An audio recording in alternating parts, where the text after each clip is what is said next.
मला मगाशी मी व्यासपीठावर बसलो होतो, लोकांनी सांगितलं, म्हटले साहेब मेढ्याला आलो, सुस्थितीतली स्मशानभूमी नाही.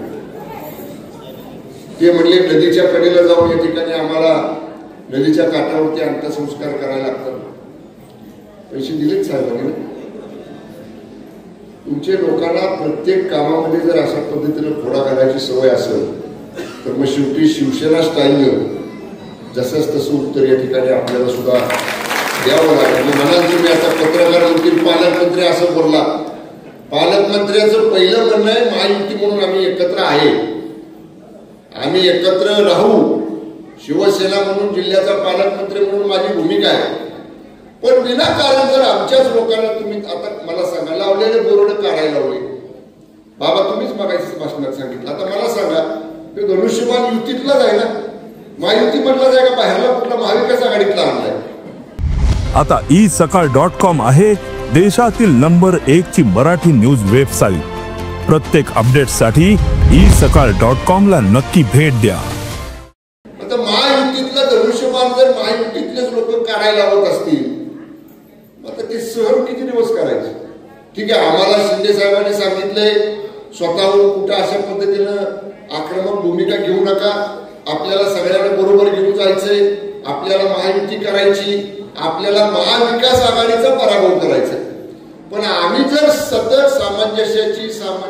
सामंजस्याची भूमिका करून आमच्याच लोकांवर जर अशा पद्धतीचा त्रास होणार असेल. मगाशी सचिन म्हणला कोणाला तरी ठेवले बाहेर, कोण जाते कोण जात नाही बघायला. कोणतरी म्हणलं कोणाला तरी भरून गाडीतून सातारला गेलं. हे मला काही समजत नाही. आपण महायुतीमध्ये आहे, एकत्र आहे. आमचं सत्ता आली काय तुमची सत्ता आली काय, शेवटी महायुतीतच आहे ना. आपल्या चौकटीतनं तर बाहेर जात नाही, आपल्या चौकटीत आपल्याला ठेवायचे. पण शेवटी कुठेतरी मिळून मिसळून राहण्याची भूमिका घेतली पाहिजे. याचा अर्थ शिवसेना माघार घेते. बघा बऱ्याचशा पदाधिकाऱ्यांनी मला सांगितलं साहेब महायुतीचा निर्णय तुम्ही घ्या. रणजित बाबा एकनाथ तुम्हाला सगळ्यांना सांगतो की आज आपली भूमिका आहे आपण महायुती म्हणून लढायचं आहे. पण शिवसेनेचा मान सन्मान हा तेवढाच राखला गेला पाहिजे. शिवसेनेची ताकद जेवढी आहे त्या ताकदीप्रमाणे या ठिकाणी जर मान सन्मान ठेवला तर तुम्ही जर शिवसेनेला कमी लेखलं, तुम्ही जर शिवसेनेची अवहेलना केली तर मग शिवसेना स्वबळावर स्वतःची ताकद दाखवेल आणि निश्चितपणाने शिवसेनेची ताकद काय आहे हे आज जावलीनं पहिला भगवा महाराष्ट्राच्या विधानसभेवर फडकवला. माझ्या आधी पण आमदार पहिला जावलीचा निवडून मागं कालच्या बैठकीमध्ये ते तुम्हाला मेढ्यावाल्यानं सांगितलं होतं. म्हणजे माझ्या आधी आमदार जावलीचा निवडून आला. म्हणजे एवढी परंपरा या जावली तालुक्याची आहे. शिवसेनेचा नगराध्यक्ष पहिला आपला निवडून आला, या मेढ्यामधला निवडून आला. त्या काळामध्ये आपण मुख्यमंत्री नव्हतो, उपमुख्यमंत्री नव्हतो तरी सुद्धा. मग आता ते पालकमंत्री अक्का तुमच्या बरोबर आहे. आणि पालकमंत्री ठीक आहे, मी शांत आहे तोपर्यंत शांत आहे. पण माझ्या शिवसैनिकाला त्रास झाला एखाद्या वेळी, मला झाला, मला काय तुम्ही म्हणला बोलला मी घालन पोटात. पण माझ्या शिवसैनिकाला त्रास झाला तर मग शेवटी पालकमंत्र्याच्या भूमिकेत मला यावं लागलं. माझ्या शिवसैनिकाच्या पाठीमागे आम्हाला आदरणीय एकनाथजी शिंदे साहेबांनी हे शिकवलंय. तुमच्यापेक्षा तुम्हाला त्या पदावर बसवणारा शिवसैनिक आपल्याला मोठा आहे. आदरणीय बाळासाहेब ठाकरे साहेबांनी आम्हाला सांगितलंय शिवसेनेमध्ये आमदार, खासदार, मंत्री, मुख्यमंत्री आणि कोण याच्यापेक्षा महत्वाचा सामान्य शिवसैनिक आहे हे वंदनीय बाळासाहेब ठाकरे साहेबांनी आम्हाला सांगितलेलं आहे.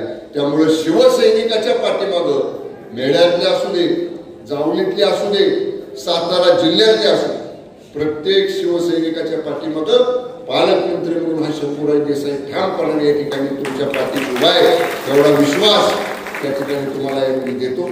आपण बघताय मगापासून बोलताना थोडीशी तब्येत आज दुपारपासून नरम आहे, अंगात थोडासा ताप असल्यामुळं मी मगाशी सुद्धा म्हणलं मी भाषण करून जातो, पण कार्यकर्ते म्हणले नाही सगळ्यांची भाषण झाल्यावरच तुम्ही बोला. तरी सुद्धा पूर्ण ताकदीने आपल्याला तयारी करायची. पदाधिकाऱ्यांनी गाफील राहू नका. नाहीतर मंत्री आले म्हणले आपल्याला महायुती करायची म्हणून आम्ही निवांत राहिलो. सगळ्या जागांची तयारी करा, चर्चा आपण करू. चर्चेत मार्ग निघाल असं वाटतंय का कुणास ठाऊक? ते बघा, म्हणजे तुमच्या एकंदर चेहऱ्यावर तर मला कळतंय की काय होणार आहे पुढं, पण गाफील राहायचं नाही. आपण तरी माणसं एवढी आली आणि मी जेवणाकडे आहेत, म्हणजे असं काय नाही, माणसं भरपूर आहेत आणि मी आल्यावर जमतात, काळजी करू नका. आपल्याला ओपन सचिन सभा घ्यायची होती, पावसामुळे घोटाळा झाला, घेऊ एकदा परत, नक्की एकदा घेऊ आपण. नाही, आपण निश्चितपणे पूर्ण तयारी करायची, पूर्ण ताकदीनं आपण लढायचं, आपल्या बाजूनं महायुती करण्याचा प्रयत्न करायचा. झाली नाही झाली, आपण आपल्या पद्धतीनं पुढे जायचंय. पण महायुती होईल म्हणून वारंवार बसलो, ह्या वार्डात आपल्याला सोडायचं होतं, त्या वार्डात सोडायचं, सगळ्या वार्डात लढायचंय.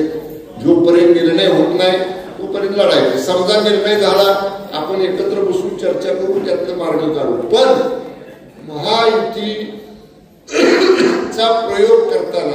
प्रयत्न करताना कुठेही शिवसेनेचा अपमान होईल, शिवसेनेची ताकद कमी होईल, शिवसैनिकाला तुच्छ लेखलं जाईल, शिवसैनिकाला अशी दमदाटी केली जाईल, शिवसैनिकावरती अशा पद्धतीनं कुणी वाच ठेवल, अशी वागणूक जर शिवसैनिकाला मिळणार असेल तर त्याच्यापेक्षा शिवसैनिकाला स्वाभिमान महत्वाचा आहे. शिवसैनिकांनी स्वाभिमानाने आपल्याला या ठिकाणी पुढे जायचं, आपल्याला कुणाची लाचारी पत्करायची नाही.